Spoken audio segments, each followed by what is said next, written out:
System जिहड़ा चाहुंदे आ वो online हो गया, किवें सारिਆਂ ਨੂੰ मिल के आए हैं, कित्थों शुरुआत होंदी है रिसैप्शन तो कित्थे तक स्टैप जिहड़े 6-7 स्टैप ने वो किवें स्टैप वाइज जिहड़ियां रजिस्ट्रियां हो रही हैं। बड़ा सौखा काम है, नाम भी रखे सौखे रजिस्ट्रियां, ना देरी ना रिश्वतखोरी। एक तुसी रजिस्ट्री दी एक ड्राफ्ट है वो पोर्टल ते जाके तुसी या वैबसाइट ते जाके वो ड्राफ्ट नूं डाउनलोड कर सकते हो। वो बनया बनाया उस तुसी अपना जिन्नी तुहाडा कलैक्टर रेट है जां तुहाडी जमीन का खसरा नंबर है वो सब कुछ आ जाऊगा। वो भर के तुसी घरों भी अनसाइंड कॉपी जिहड़ी है वो इत्थे भेज सकते हो। 48 घंटे दे विच जिहड़ा सब रजिस्ट्रार है वो कोई इतराज ला सकता। जे 48 घंटे इतराज ना आया तो इनू सही मन्निया जाऊगा। तो उस इतराज ते डिप्टी कमिश्नर ते SDM की नज़र रहूगी। उस वेले वो इतराज WhatsApp ते उस बंदे नूं भी पहुंच जूगा भी हाँ इतराज लगे। उन्होंने मौका दिता जाऊगा पार्टियां नूं कि इतराज क्लीयर कर दो। कोई इतराज क्लीयर ना हो गए उस बाद कोई प्रॉब्लम नहीं तो फिर जाओ इत्थे आके भी सेवा केंद्र का काउंटर लगे हुआ है, इत्थे आके भी रजिस्ट्री लिखा सकते। एक वकील ते एक रिटायर्ड पटवारी इत्थे बैठे ने ते वो भी रजिस्ट्री लिख देंगे। इत्थे 550 रुपया फीस है। तो पहला सानू यही नहीं पता लगता सी रजिस्ट्री लिखाइए कित्थों, इत्थे ही घूमते रहते सी। वो कहते इधर चल जा इधर चल जा। कुछ जिहड़े लिखते सारे तो नहीं मैं कहूँगा, कुछ ऐसे भी सी जिहड़े मतलब एजेंट बने हुए सी तहसीलदारां दे कि आ की कराई फिरदा कित्थों लिखाई फिरदा मैं करदा ठीक है इन्ने पैसे लगणगे ना। सो वो बिल्कुल सारा कुछ खत्म हो जाऊगा। फिर नाल ही स्क्रीन ते तुहानू जिस ऑर्डर च तुसीं आओगे तुहाडा 12वां नंबर आ गया, 12वां मिल गया तुहानू तो 12वें नंबर की जिहड़ी जिवें अंबैसियां दे विच चलदा है कि इस वक्त टोकन नंबर 25 चल रहा है, इस वक्त 26 चल रहा है, इस वक्त टोकन नंबर 7 चल रहा सी, किसी का 12वां नंबर से 4-5 बाद मेरी बारी आ जाऊगी। लिखा हुआ है सारा कुछ। 2 सब रजिस्ट्रार इत्थे बैठे ने, दो लगातार रियल टाइम ते तुहानू सारा कुछ सारे मैसेज रियल टाइम ते तुहानू WhatsApp ते मिलते रहने। एक होर जिहड़ा इतिहासिक कदम है क्योंकि मोहाली तो असीं शुरू किया है, हजे सारे पंजाब सानू 1.5 ਤੋਂ 2 महीने लग जाएंगे, पर मोहाली च कामयाब हो गया। कई दिनों तो शुरू किया सी, अज असीं पूरा इनू वर्किंग दे विच देखिया। ये नहीं हैगा कि तुसीं मोहाली ही रजिस्ट्री कराउणी है जां खरड़ ही कराउणी। मोहाली जिले 7 सब रजिस्ट्रार ने, डेरा बस्सी भी है, जीरकपुर भी है, खरड़ है, मोहाली है।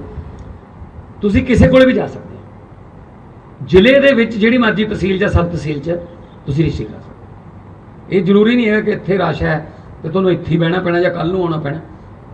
डेरा बस्सी हो सकता है बिल्कुल खाली पिया होवे उत्थे चल जाओ, जीरकपुर जां खरड़ खाली पिया होवे उत्थे चल जाओ। वो तो ऑनलाइन आना, सारा कुछ रिकॉर्ड ते आ जाना।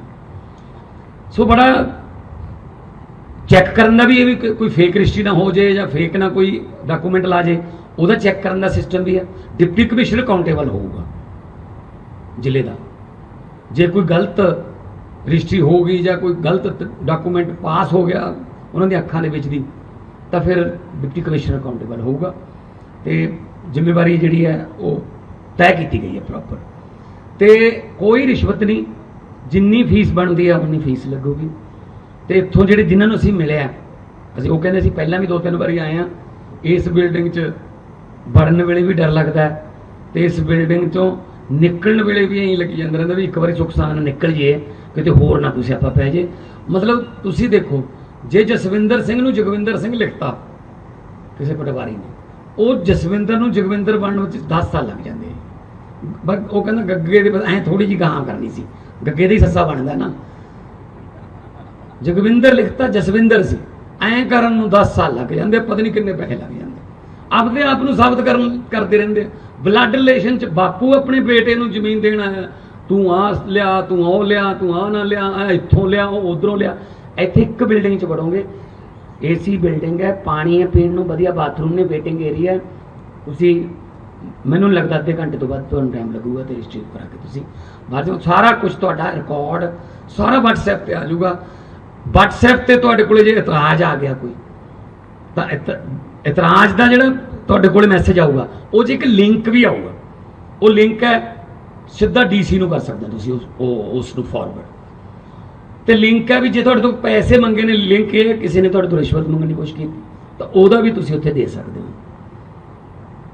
ਸੋ ਇਸ ਕਰਕੇ ਜੋ ਅਸੀਂ ਕਰਪਸ਼ਨ ਫ੍ਰੀ ਭ੍ਰਿਸ਼ਟਾਚਾਰ ਮੁਕਤ ਪੰਜਾਬ ਕਰਨ ਦੀ ਗਾਰੰਟੀ ਦਿੱਤੀ ਸੀ, ਉਹ ਗਾਰੰਟੀ ਦਾ ਪਹਿਲੀ ਪੌੜੀ ਅੱਜ ਅਸੀਂ, ਵੈਸੇ ਤਾਂ ਬਹੁਤ ਸਾਰੇ ਭ੍ਰਿਸ਼ਟਾਚਾਰੀ ਨੂੰ ਫੜ ਕੇ ਅੰਦਰ ਕਰ ਚੁੱਕੇ ਹਾਂ, ਪਰ ਜਿਹੜਾ ਤਹਿਸੀਲਾਂ ਦਾ ਭ੍ਰਿਸ਼ਟਾਚਾਰ ਸੀ ਉਹ ਗੁੰਝਲਦਾਰ ਸੀ, ਬਹੁਤ ਕੁੰਡੀਆਂ ਛੱਡੀਆਂ ਹੋਈਆਂ ਸੀ, ਲੂਪਹੋਲਸ। ਸੋ ਸਾਰੇ ਖਤਮ ਕਰਕੇ ਸਿੱਧਾ ਆਨਲਾਈਨ ਹੋ ਗਿਆ।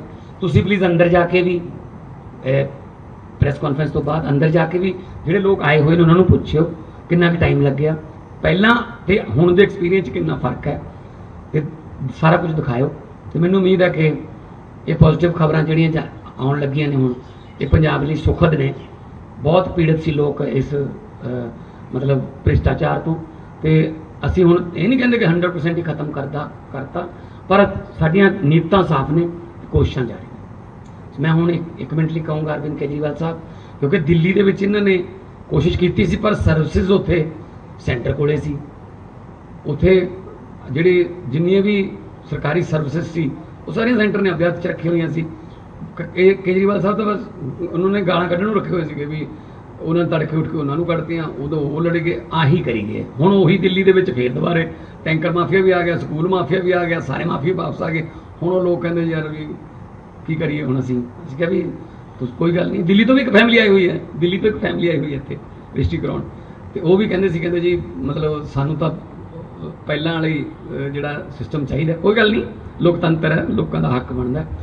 ਤੋ ਮੈਂ ਬੇਨਤੀ ਕਰੂੰਗਾ ਅਰਵਿੰਦ ਕੇਜਰੀਵਾਲ ਸਾਹਿਬ ਨੂੰ, ਉਹਨਾਂ ਦਾ ਐਕਸਪੀਰੀਅੰਸ ਕਿਵੇਂ ਰਿਹਾ ਜਾਂ ਅਗਲੀਆਂ ਜੋ ਪਲੈਨਿੰਗ ਸਾਡੀਆਂ ਪੰਜਾਬ ਲਈ ਨੇ ਉਹਨਾਂ ਬਾਰੇ ਵਿਚਾਰ। आज ये रजिस्ट्री का जो पूरा सिस्टम पंजाब के अंदर चालू किया जा रहा है, मैं समझता हूँ कि पूरे देश में किसी भी राज्य के अंदर इस किस्म का रजिस्ट्री का सिस्टम नहीं है। पहली बार पंजाब में ये सिस्टम लागू किया जा रहा है। मुझे पूरी उम्मीद और विश्वास है कि इसके पहले आप लोग हमारे आने के पहले अंदर जाके देख चुके होंगे कि सिस्टम क्या है। अभी तक जैसे मान साहब ने बताया, अगर कोई भी आदमी को किसी तहसील में जाना पड़ जाता था, तहसीलदार के दफ्तर में जाना पड़ जाता था, तो उसके लिए ये एक बहुत बुरे सपने की तरह होता था।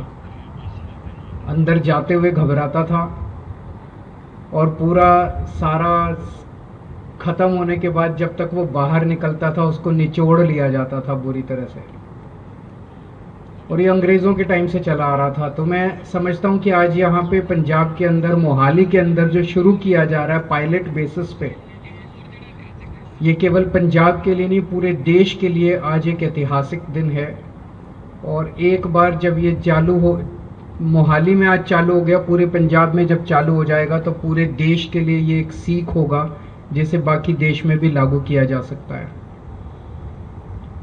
हम जानते हैं कि रजिस्ट्री कराने में जैसे ही एक आदमी तहसीलदार के या सब रजिस्ट्रार के दफ्तर में घुसता है, सबसे पहले उसे रजिस्ट्री टाइप करानी होती है, डीड लिखवानी होती है।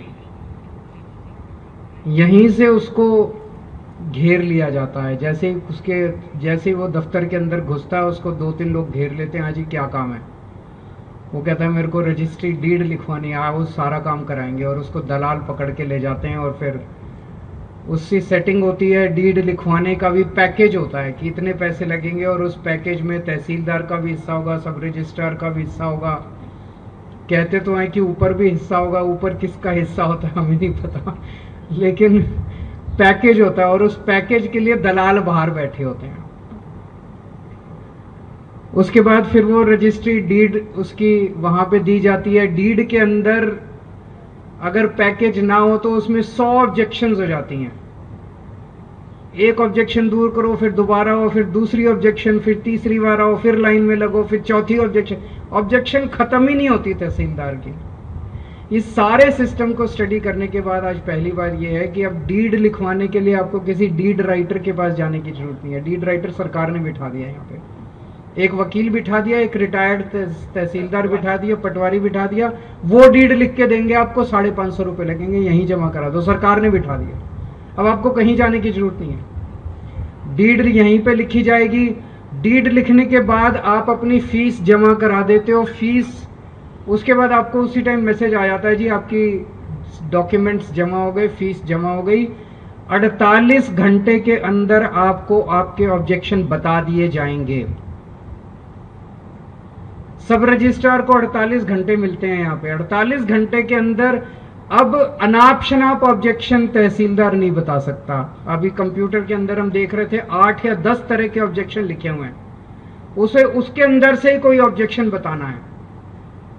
वो जो भी ऑब्जेक्शन बताएगा उसकी एक कॉपी डीसी के पास जाती है। डीसी को जितने आज पूरे दिन में आए केस सारे देखने होते हैं। किसी तहसीलदार ने बदमाशी करके कोई गलत ऑब्जेक्शन तो नहीं डाल दिया, जो पहले ऑब्जेक्शन पे ऑब्जेक्शन, अब नहीं है। जो ऑब्जेक्शन लगानी है एक बार में लगाओ, 48 घंटे में लगाओ, और अगर गलत ऑब्जेक्शन लगाए तो डीसी उसकी चेकिंग करेगा।